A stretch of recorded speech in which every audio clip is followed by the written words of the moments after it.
Alam mo yung pakiramdam na para kang nakatayo sa escalator na hindi gumagalaw.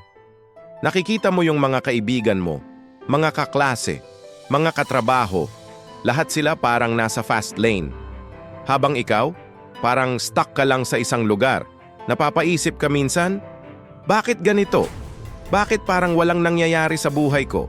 Scroll ka ng scroll sa social media, nakikita mo silang lahat may achievement, may bagong work promotion, may bagong business, may bagong bahay.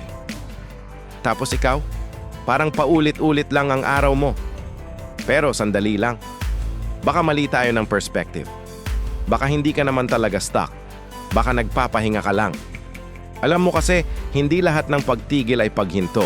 Minsan ang pagpapahinga ay bahagi ng paglalakbay. Isipin mo yung cellphone mo. Kapag low bat na, kailangan mong i-charge, di ba? Hindi ibig sabihin na hindi mo ginagamit yung phone mo. Hindi na siya useful. Ganon din tayo. May mga panahon talaga na kailangan nating mag-recharge. Pero bakit ba ang hirap tanggapin na kailangan nating magpahinga? Kasi sa mundo ngayon, parang kapag hindi ka busy, kapag hindi ka laging on the go, feeling mo failure ka na. Para bang may invisible na pressure na dapat lagi kang may achievement na maipost. Pero alam mo kung ano ang nakakalimutan natin? Normal lang mapagod. Normal lang huminto. Normal lang magpahinga. Hindi yan katamaran, hindi yan kawalan ng ambisyon.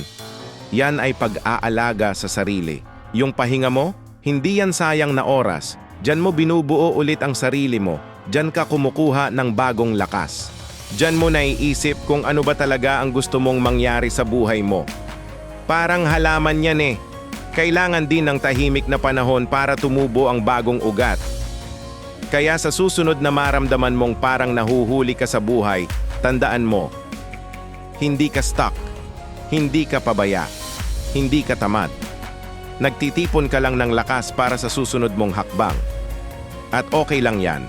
Mas okay nga yan kesa naman pilitin mo ang sarili mo hanggang sa tuluyan kang masira. Kaya breathe in, breathe out. Take your time. Hindi naman race ang buhay. Hindi porket mabagal ay mali na. Minsan ang pinakamalakas na hakbang ay yung hakbang na ginawa mo pagkatapos ng mahabang pahinga. Kung nare-relate ka sa pinag-uusapan natin ngayon, i-type mo sa comments, pahinga muna, para malaman kong hindi ka nag-iisa.